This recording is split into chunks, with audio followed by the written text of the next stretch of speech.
5月15日，从多位微软员工处获悉，微软总部下发邮件，通知中国区负责人工智能研究多个团队，如 C 加 AI 团队做 AI Platform 的 Azure ML 团队等，整体搬迁至美国或澳大利亚，涉及员工或达数百人。收到邮件的员工需要在6月7日前做决定，也可选择拿离职补偿。微软美国还可帮助解决家属签证。截至发稿前，微软暂无回应。什么他妈的叫惊喜？什么？5月初，微软董事长兼 CEO Satya Nadella 宣布，微软未来4年将向马来西亚投资22亿美元，建设云计算和 AI 算力基础设施数据中心，并为20万人提供 AI 技能培训。据称，这是微软在马来西亚最大的一笔投资。在此之前，微软的东南亚数据中心基本都建立在新加坡。随着中美在引领世界技术未来问题上的紧张关系加剧，微软内部，包括纳德拉和总裁布拉德·史密斯，一直在讨论如何处理微软亚洲研究院情况。纽约时报的一篇内容中指出，微软面临一个棘手的平衡挑战。在此前一场关于人工智能的小组委员会听证会上，史密斯向美国参议员回应称，中国只占微软销售额的 1.5%， 而上一财年的总销售额为2120亿美元，因此 1.5% 的份额，加上新病 AI 搜索无法在中国落地，使得微软隔离中国 AI 的意味愈加明显。在微软亚洲研究院中，微软公司不允许中国研究者提前使用 GPT-4 测试版和核心技术，同时公司也对该院在量子计算、面部识别与合成媒体方面的研究工作进行了限制，但在温哥华的分部，研究者可以自由接触关键技术，包括从事尖端研究所需的计算能力和 OpenAI 系统。接着奏乐，接着舞。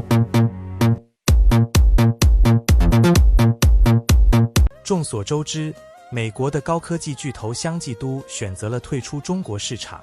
2010年 Google 公司因内容审查问题与中国政府出现分歧，并最终关闭中国版网页搜索服务。2019年，甲骨文公司关闭了在中国的研发部门。2019年，亚马逊关闭了在中国的电商业务。微软一向都遵守中国政府的各项安全规定，但是也在2023年5月关闭了领英在中国大陆的服务，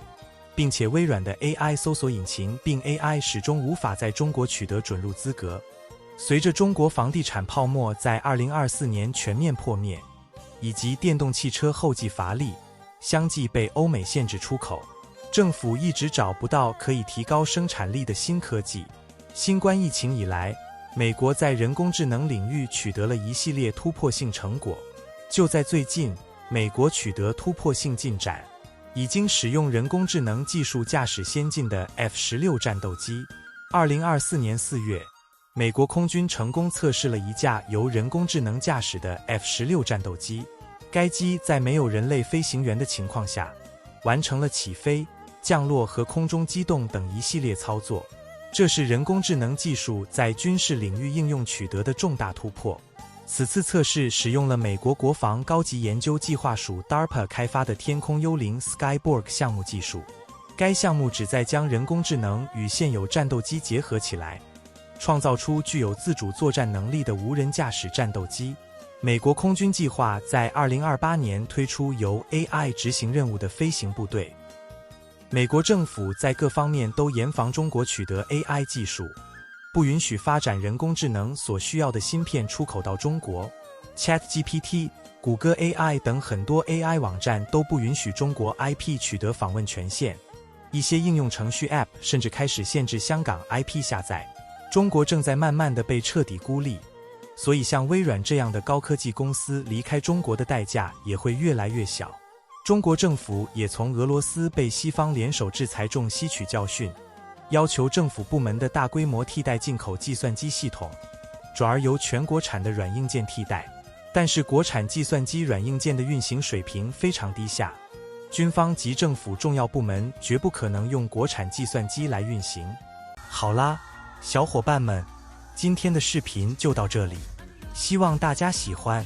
记得订阅我的频道，并分享您的看法。我们下期再见。